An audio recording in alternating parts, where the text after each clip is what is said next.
Hey everybody, it's Neil. Check out what I have here. I have a mat for the SodaStream, and I have a generic of generics of SodaStreams, but we're going to see if it works with this as well.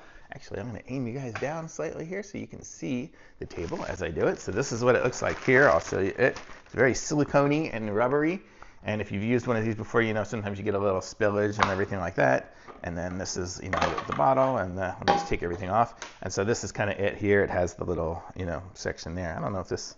Yeah, that's just where my cartridge will go.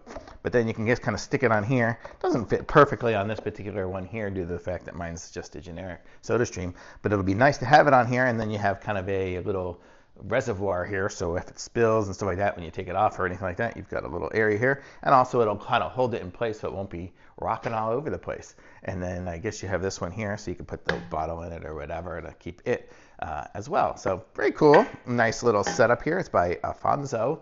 And I like it. Thumbs up.